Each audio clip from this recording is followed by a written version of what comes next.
In this video, I will analyze the new intelligence that has emerged on the 2019 UFO swarms that occurred off the Southern California coast. To quickly review, it was reported that during that time, there were 10 Navy warships that were prepping for departure. And during that preparation, there was a 3-night period where there were continuous swarms of unidentifieds, simultaneously around 10 Navy warships within a 100-mile radius. On January 31st, Jeremy Corbell and George Knapp on their podcast, Weaponized, spoke with a helo operator that discussed with them what took place during that UFO event series. Further, Jeremy shared some direct witness testimony from this UFO event series. The helo aviator getting interviewed, who personally knows some of the witnesses from this UFO event series, and the shared testimony from a direct witness that Jeremy has in his network, is really a sign of what's to come. What I think we're currently witnessing is that the U.S. government is not being forthcoming with the American public and the world on the UFO issue, while military witnesses coming forward are.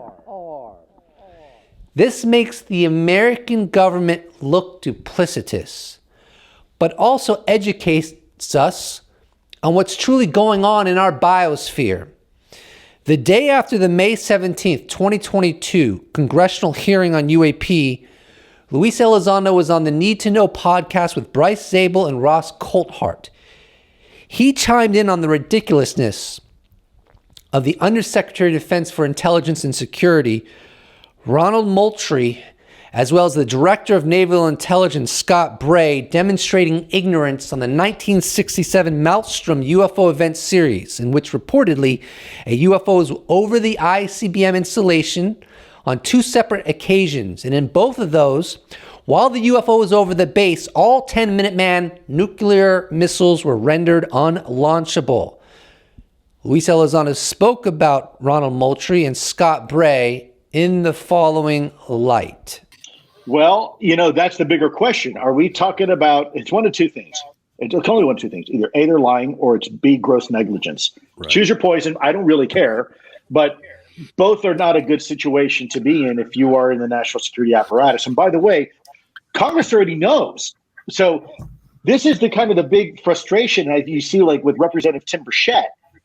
These guys aren't stupid. They already know the truth. And so when DOD comes out and they kind of do this soft sell, they don't realize Congress is painting a box around them, because the next time and the time after that and the time after that, there's more hearings, which, by the way, I'm thinking will be, you're going to have more witnesses coming forward. And then they're going to contradict what was just said today, and someone's going to have to be held accountable, or hopefully they have another job by then. The witnesses coming forward will continue to contradict the U.S. government's rhetoric until the U.S. government's rhetoric reflects the truth of this enigma. That Gimbal video that we just watched, it was only 35 seconds long. Mm-hmm. It was much longer than that, though, right? I don't know if I want to say much longer, but there was definitely more there. Yeah. Why do we only get 30 seconds? I don't know. Do you have any speculation why? I mean, you mentioned that there was like the wedge-shaped formation. Was that a part of this video? I never saw those on the FLIR, but what I did see them on was the SA page.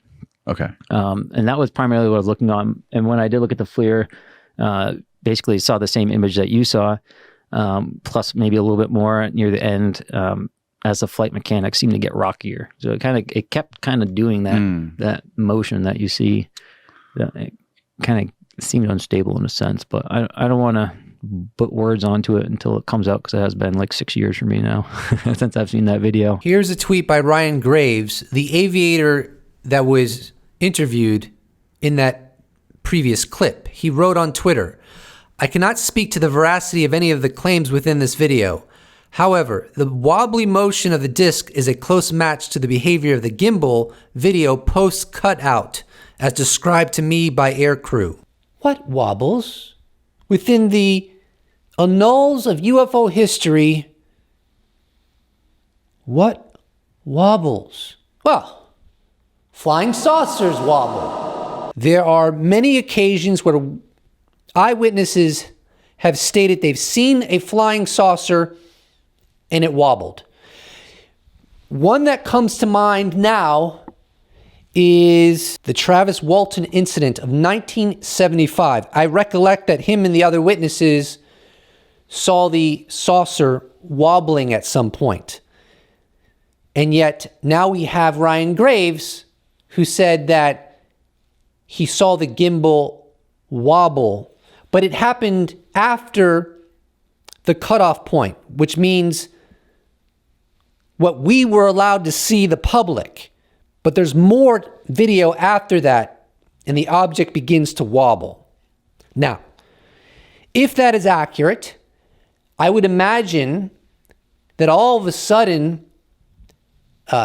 world-renowned UFO skeptic Mick West and others can no longer harp on the hypothesis that it's a plane far off in the distance. And I've recently seen some very objective skeptics draw that analysis into great question, but that's beyond the scope of this video. But my point is this. What is the United States doing? We were given 3 UFO videos, FLIR 1, Gimbal, Go Fast. And of course, to create rebuttals to those videos, to try to downplay them, to try to come up with prosaic explanations, it's obviously advantageous to see only a smaller portion of the video in a lower resolution. But if you really wanted to be forthright with the American public, preventing or making it much more difficult to come up with prosaic explanations, what you would do is you would give the American public the entire video in the highest resolution you have. What is going on, American government? Eventually this will come out. So why not give us the whole enchilada so that we can look back and say, you were part of the solution and not part of the problem. Here's the video Deputy Director of Naval Intelligence Scott Bray shared during the May 17th, 2022 UFO hearing. And after I share this video with you, I'm going to give you a clip from Need to Know's podcast, the same episode I showed you earlier, and a link to it is in the description below. And Lou Elizondo gives his commentary on the absurdity of the video that they chose to share during this UFO hearing. Yeah, I mean, it's happening every week. You know, they put something up from 2019, 2020, something that they knew was already out in social media, and people looked at it, and they could just go ahead and say, here's a video. No, show the real video. Show the videos that we know are there because I've seen them. Show the videos that you know are being reported almost on a weekly basis. Report those. If I had the opportunity right now, if you said, Lou, you have no more non-disclosure agreement to worry about, you can speak your mind, people would be blown away. And so this is my part of my kind of frustration. It actually makes me sad that the DOD is painting themselves into this corner because it makes them look incompetent. At the end of the day, the truth is coming out, whether an undersecretary wants it or not. They, look, undersecretaries, no offense, but you guys come and go. The citizenship doesn't, citizens and concerned people don't, this is what's important. So, there's an old Bob Marley adage that goes, you can fool some people sometimes, but you can't fool all the people all the time. And that's what's going on. The time for fooling the people, my government, has at long last vanquished. In that light, former aviator Ryan Graves dropped an article today in The Hill. Ryan Graves was the person that was in an earlier clip talking about the gimbal. Anyways, the title of this article is, As a U.S. Navy fighter pilot, I witnessed unidentified anomalous phenomena, UAP. Congress must reveal the truth to the American people. Here's an excerpt from the article. As a former U.S. Navy F-18 pilot who witnessed unidentified anomalous phenomena, UAP, on a regular basis, let me be clear. The U.S. government, former presidents, members of Congress of both political parties, and directors of national intelligence are trying to tell the American public the same uncomfortable truth I shared. Objects demonstrating extreme capabilities routinely fly over our military facilities and training ranges. We don't know what they are, and we are unable to mitigate their presence. Ryan Graves later writes, "Why don't we have more data? Stigma. I know the fear of stigma is a major problem because I was the first active duty fighter pilot to come forward publicly about regular sightings of UAP, and it was not easy. There has been little support or incentive for aircrew to speak publicly on this topic. There was no upside to reporting hard-to-explain sightings within the chain of command, let alone doing so publicly.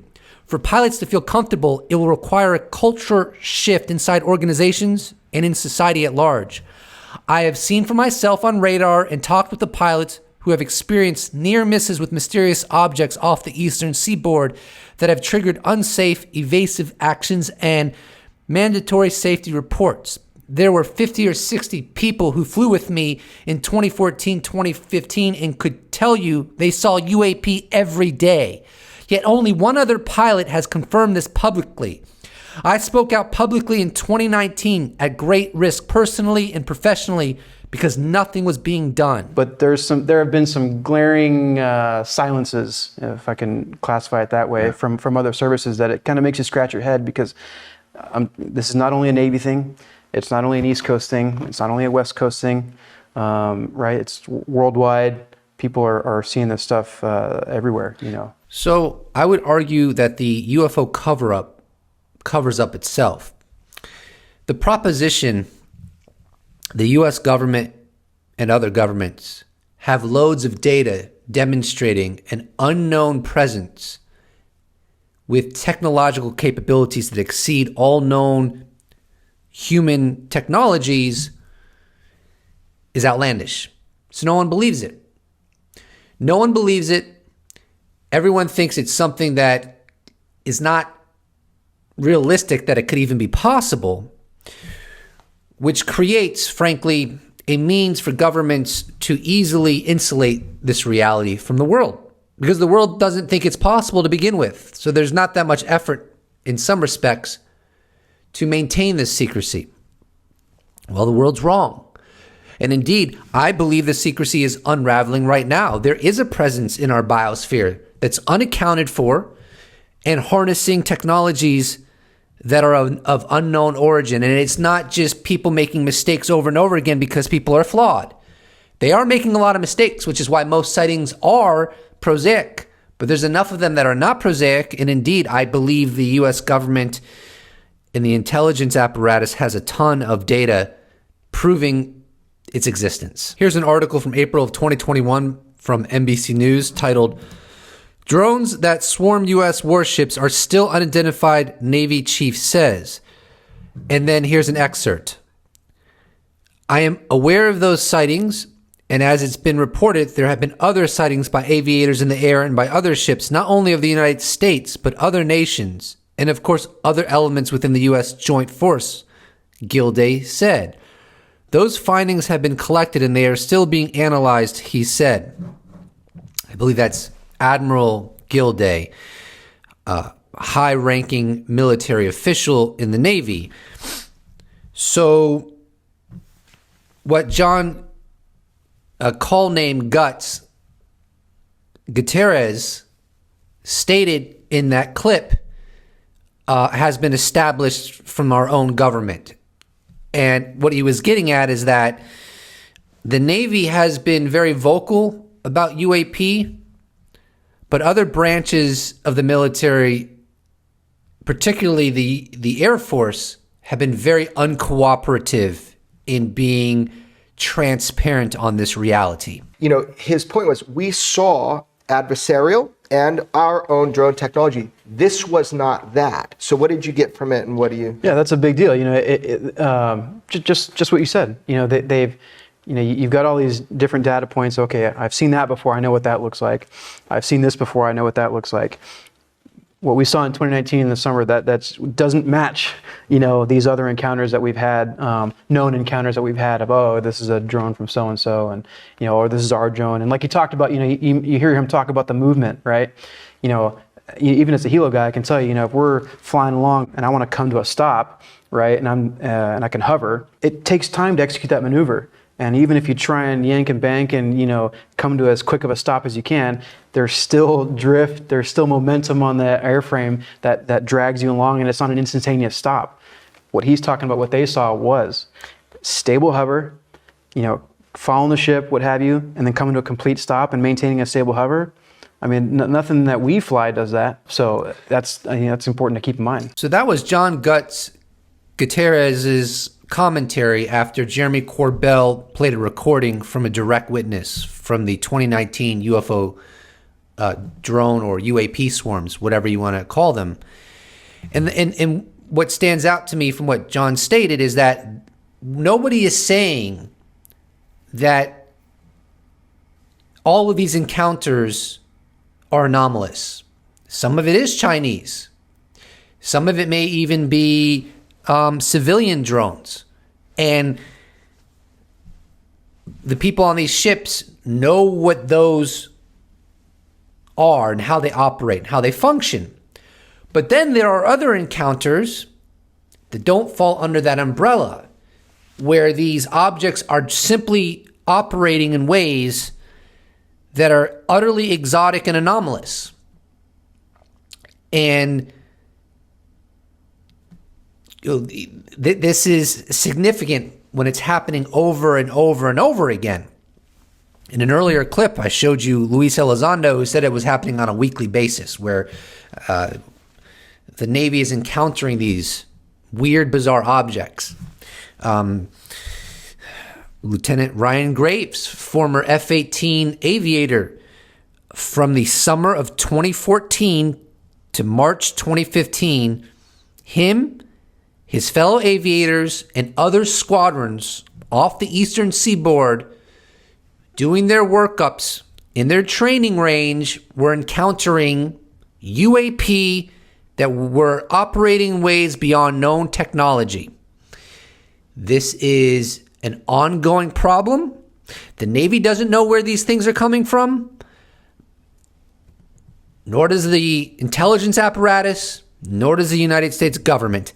And they have the data to substantiate the reality of these flight maneuvers. In my opinion, there's no question about that. They have the sensor data to prove it, and they don't know where it comes from or how it even works. Again, the noiseless and the distances that we were seeing them, or that they were seeing them, encountering them out at sea. So we have noiseless, we have instantaneous motion. Yeah. We have the idea that they can somehow become transmedium. All of these things are adding up to that they're not trackable too. They appear, they disappear. Right, you didn't track them coming in. Low You didn't see where they observability, went or where they came from. Right. So let's play with that a little bit, shall we, ladies and gentlemen? By all accounts, the witness testimony is that there are drones that are being encountered by our Navy warships that simply do not fall under the umbrella of conventional and have capacities that exceed known technological capabilities from any military inventory on the planet. How much longer is this going to occur? Think about that. If our Navy and the Navy of other nations continue to encounter this level of technology year after year after year after year after year, 5 years from now, 10 years from now, are we really going to continue the rhetoric that, well, it could be China, could be Russia? I know it's been 10 years, and we have zero proof, that it's coming from China or Russia. We have zero proof that any other nation is capable of these technological feats. But it could be coming from China or Russia. My point, after a certain duration of time transpires, and we're still encountering these anomalous technologies, at what point do we collectively say, you know what? maybe, just maybe, this is not coming from human civilization. Some of these swarms, these individual objects would just light up the ship like a spotlight, and that's something that we continue to hear. Why does that stand out to you? Well, so look at, sure, conventional, typical, commercial off-the-shelf drones. I'm sure they've got the capability to have lights on them or whatever. Okay, but you got to think of it in the context of this description. A spotlight that he says, it's pitch black outside, and all of a sudden, and when I, and speaking to some of these guys myself, you hear them talk about it, and it's like, I mean, dude, he goes, it's bright as day. He was surprised by how surprised at how bright it was. Okay, and then you talk about the duration, because at least 2 seconds. And now, again, who's maybe not familiar, they go, oh well, sounds like a flash, right? Like the flash of a camera or something. Well, no, flash of a camera is, almost instantaneous, right? Shuttering on and off. A 2-second illumination for that large of a light illuminating that size of ship, as bright as they said it was. That's just so not typical of something that we would encounter, regardless of drones in the area. For your ship to be illuminated like that, I don't know, a flare of some sort would have to be used, but even that's like, a typical flare. We keep hearing this. It's like people will hold their hands out in front of their face and not be able to see their hands. It's so bright. So whatever this is has high power, and it's brazen. It's John Gutierrez goes on to say that this is not the first time this has happened. There's been other incidents, and he cites one which was another deployment somewhere in the world, he didn't specify, in which this happened to a much bigger ship called an LHD, which is like a mini aircraft carrier. It was the middle of the night. Someone was on bridge watch. They saw a light flickering on the horizon, and then it saw it starting to track toward the ship. And soon, as they lose sight of the object, and it becomes directly over the ship, presumably the light, a huge light would just turn on, and it would light up the entire LHD, which is nearly the size of an aircraft carrier. And not for 2 seconds. I think he said it was even longer than 2 seconds during this incident. And it was just so powerful that the people on the ship would be disoriented from the sheer brightness of the light. And then it would shut off quickly. Now, from what I understand, the United States military does not have anything with these capabilities that can fly for such a long duration of time, just as an example, but also capable of lighting up so much surface area too, which requires a lot of energy as well, noiseless, can maneuver in ways that give the impression it's not using a conventional propulsion system, wingless. My understanding is there's nothing in the United States military inventory, drone or aircraft, that can function in these ways. So look, maybe it is Chinese, maybe it is Russian, but if it is, that means we've been leapfrogged, or the United States has been leapfrogged, and that someone has developed technology so far beyond everything we know, it's like they've discovered a new physics. There are a lot of people who try to downplay this sea change that we are witnessing within military, scientific community, and within our government body. And this would be one of my go-to rebuttals for those that think they know what's going on. And it's in the form of a tweet that I tweeted on February 5th, 2023. I wrote, "Everyone from the military, intelligence community, and Congress that has come forward has presented this, that is the UAP situation, as an enduring enigma. The only people that act like they have a handle on it are those that don't work for the government or aren't military witnesses. Pretty weird." I'm going to cut it there. I put a lot of time and effort into this video. And while there's more information I want to share with you, that's why I implore you to subscribe, because I am persistently giving updates on the disclosure process. at least what I perceive is the disclosure process. Because for all we know, maybe I'm just deluding myself, right? It's important to acknowledge that you could be wrong. But I'm going to continue calling it like I see it. If you like to support this channel, you can check out my merch shop where I sell t-shirts. You could become a patron. You could become a YouTube member. You could give me a one-time donation. All those potentialities are in the description below, or you can just slap a like on this bad boy and I'll appreciate it so much. You're still watching, aren't you? I love it. In the comment section below, please put the word peace so that I know you watched up till this point and I can feel all warm and fuzzy on the inside. I'll see you in the next episode. Special thanks to all patrons, YouTube members, those that have bought merch, those that have given me a one-time donation. I couldn't do without you. Thank you so much. See you in the next episode.